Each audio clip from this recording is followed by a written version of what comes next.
In this video, we're going to look at how to solve an inequality. So just a quick reminder that an inequality is like an equation, but it has either than a greater than or a less than or greater than or equal to or less than or equal to sign in it. The good news is you solve an inequality the same way that you would go about solving an equation. So in this particular inequality, x plus 4 is greater than 9. To be able to get x by itself, to isolate x and figure out what x is equal to, we have to think about how would we get rid of adding 4. Get rid of adding 4, we would subtract 4. If I subtract 4 from the left-hand side of the inequality, I would also subtract 4 on the right-hand side to keep it balanced. And then I would just end up with x is greater than 5. So that's not really any different than solving an equation. It's just instead of saying x is equal to 5, we would say x is greater than 5. And I'm going to just erase that and try to rewrite it. The pen is not really like me. It's a new pen, and I'm having some problems with it. There, it's a little bit better. Now, often when you're solving an inequality, it also will ask you to solve and graph or solve and check your solution. So I just wanted to briefly review how we would graph an inequality. So very briefly, two things you have to keep in mind with graphing. If there is an less than and equal to or a greater than or equal to sign, we would have to fill in the circle. We make it a closed circle. And if it's just a greater than or less than sign, it's an open circle. And the difference there means that the closed circle means that it includes that boundary point. The open circle means that it does not include that boundary point. So for example, for x greater than 5, we would start by having a number line, and here is, we'll have 5, 6, 7, 8, with our arrow, and this way we have 4, 3, etc. 5 is right here. Because it is not equal to 5, we use an open circle. That's how we start it. And then we have to think, do we go to the left or do we go to the right? Well, what are all of the possible answers where x would be bigger than 5? 6 would, 7 would, 8 would. So that means we're going to be heading this way. And we color that in and we make an arrow. And I know that doesn't look great. That is what the solution would be. So it's an open circle with an arrow pointing in the direction of anything greater than 5. Now, the next thing that sometimes you're asked to do is to check your solution. So to check your solution, you almost want to break it down into the left side of the inequality and the right side of the inequality. On the left side, we have x plus 4. And on the right side, we have 9. Now we're going to substitute in our solution. We're going to substitute in anything greater than 5. So for example, we could substitute in 8. And we would get 12. Is 12 greater than 9? Yes. We could substitute in 7. 7 plus 4 is 11. Is that greater than 9? Yes. We could substitute 100 if we wanted to. 100 plus 4 is 104. Is that greater than 9? Yes. Now I'll give you an example of something where it wouldn't work. So let's say we substituted in 1. So as an example, 1 plus 4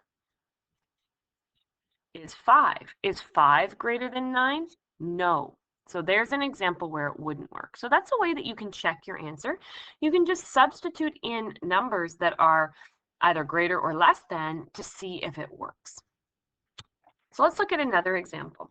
So x minus 6 is less than negative 2. So again, to solve the inequality, how do we get rid of subtracting? We add to both sides. And I'm going to add 6 to both sides.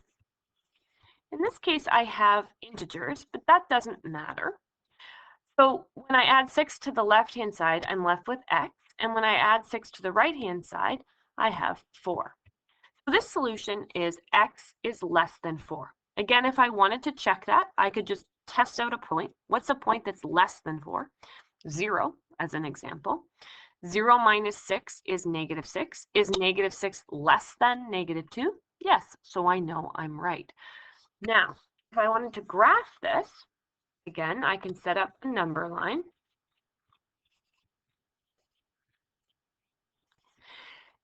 And I'm going to find 4, and because this is a less than symbol and not a less than or equal to symbol, I use an open circle.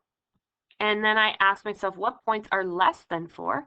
That would be anything in this direction, and that would be my solution. So here's one that has a greater than or equal to symbol.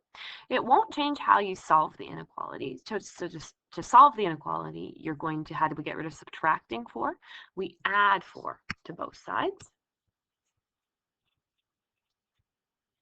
So in this case, we'll get x is greater than or equal to 10. Again, I'm sorry about that sign. Let me try again. X is greater than or equal to 10. And if I wanted to graph that, make my number line.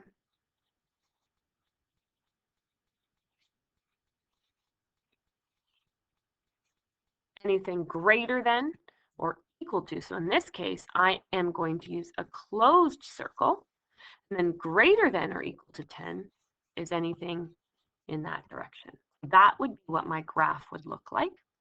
Again, I can test out a point by trying something like 20, for example. 20 minus 4 is 16. 16 is greater than or equal to 6. I know I'm right. This last one is a little bit different because I've sort of changed the order of how it's written. So at first glance, you might think that this is a greater than or equal to symbol, and it sort of is, except the statement would read -8 is greater than or equal to x minus 4, which means if I wanted to flip it around, what I'm really saying is that x minus 4 has to be less than or equal to -8. It doesn't make a difference, but I just wanted to show you this because you might come across ones like this. You're going to solve it in the same way. You're going to add 4 to both sides to be able to isolate the x.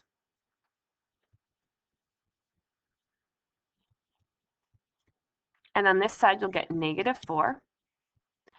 But the difference is in how you read the solution. So this symbol, and I'm going to erase it and try again. Ugh, it just is not cooperating with me. Well, it is what it is. There's the best I can do for right now. Actually, I'm going to use my finger because my finger will work a bit better. Okay, so this reads -4 is greater than or equal to x, which, if I were to rewrite this, this means the same thing, that x is less than or equal to -4. So just be careful with ones like this. They're a bit tricky. So when I graph it on a number line,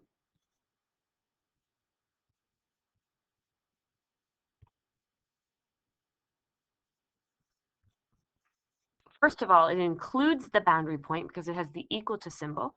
So I am going to color in the -4. Then I'm going to make anything less than that. Again, I can test out a point. I could try -6, see if it works. I could try -7, see if it works. So that is how you solve and how you graph inequalities. And I apologize for my writing. I have to figure out what is going on with my pen.